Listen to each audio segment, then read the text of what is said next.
Ayan na guys, yung ating mga ingredients sa ating sabaw at saka paksiw. Meron tayong luya, sibuyas at kamatis, spring onion, at syempre pa sa ating sabaw pechay. Ito yung ating fish. Malinis na rin yan. At saka guys, masarap. Bumili rin tayo ng lato. Ewan ko ano sa Tagalog to. And syempre, ang ating tanglad ay fresh from the backyard yan. Ayan. Lilinisin natin yan. Guys, ready na po. Nagpapakulo na tayo dito. Gusto ko kasi talaga kawalit lahat. And then dito rin yung ating paksiw. While nagpapakulo na ako guys, nilalagyan ko na po siya ng asin. Asin. Ayan. Tapos dito, ilalagay ko na rin lahat yung aking isda. Kasi yung buntot at saka ulo lang po yung ating isabaw. Kasi dalawa lang kami ni Daddy yung mga bata. Si Kuya Raymart nag-board. Si Ading naman is parang masarap to sa paksiw na lang. Ito na lang siguro yung para sa sinabaw ko. Sige. So, lagyan na natin ng bawang.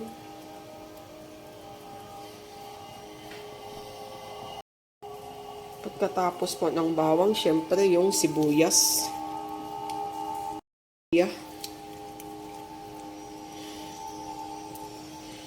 Laki-laki ng luya ko.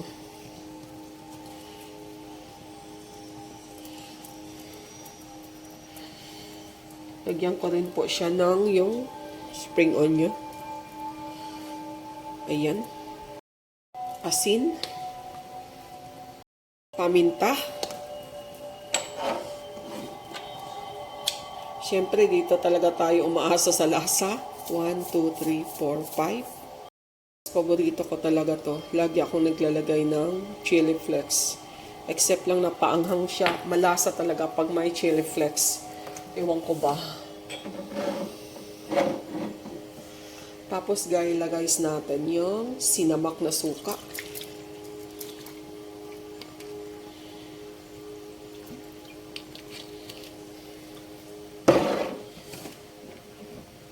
Naglalagay din ako guys ng konting mantika kasi magdidikit siya pag wala.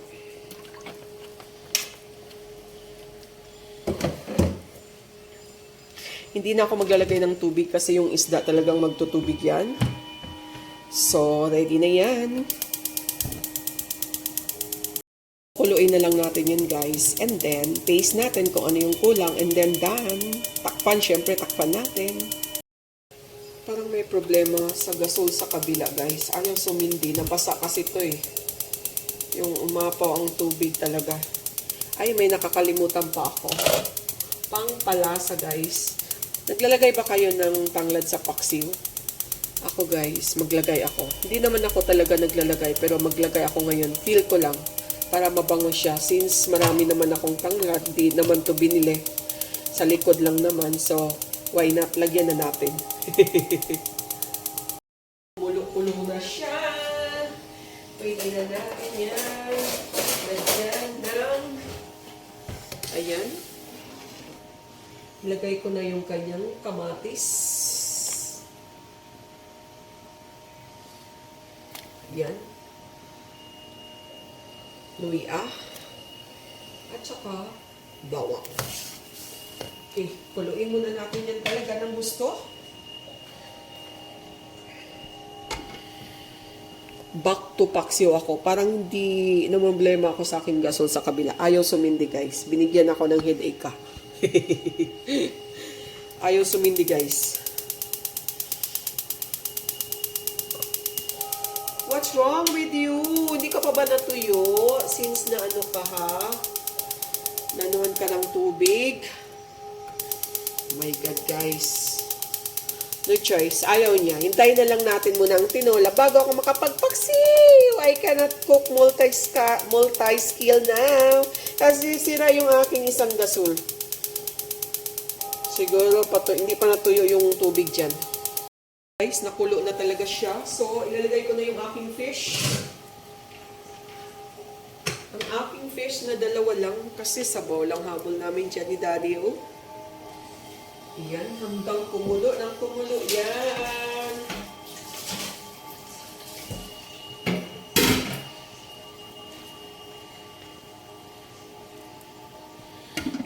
Ang sarap ng ulam namin tonight.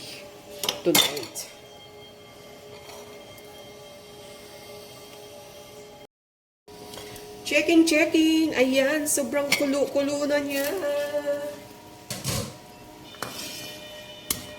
Siyempre, ilalagay na natin yung ating tanglad. Si tanglad na pangpabango at the same time pampalasa.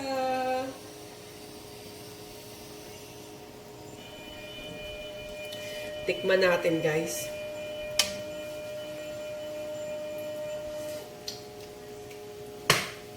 Kulang siya ng asin konti, guys. So, maglalagay na lang tayo ng asin. Konti lang, guys. Ayan. Ayan, guys. Last silip natin. Ayan. Ang bango ng tanglad, guys. Kasi, guys, lulutuin pa natin yung paksiw. Tikman natin for the last round bago natin ilagay ang ating final na gulay. Guys, ang sarap! Ang sarap niya, ang sarap-sarap niya. Ang sarap niya, ang sarap-sarap niya. Oh my God, guys, ang sarap. Super. Kunting kulo na lang yan kasi ang gulay. Sayang yan. Takpan natin. Kunting kulo and then finish. And then we'll go to again to the paksiw kasi ang paksiw di pa luto. Gusto ko rin yung luto ang paksiw pagkain namin ngayon.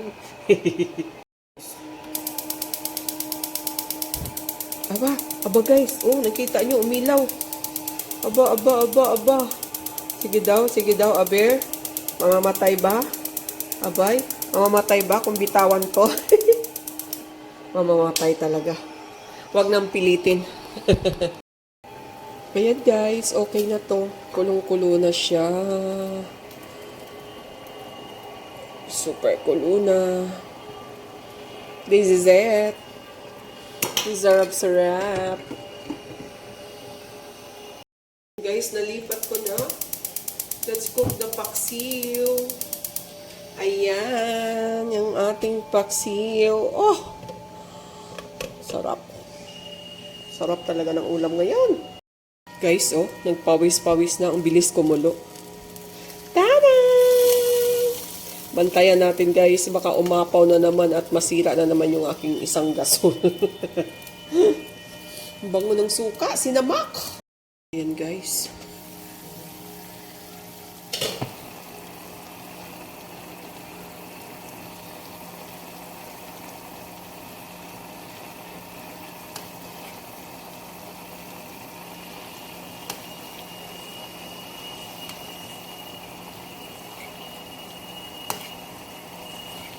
Takot kasi ako, guys, baka umapaw na naman kasi yung isang kabilang side ayaw na umandar eh. Baka masira pareho, patay. Saan na magluto si Mami G? Kasi si Mami G mahilig kumain sa labas, mahilig din yan magluto.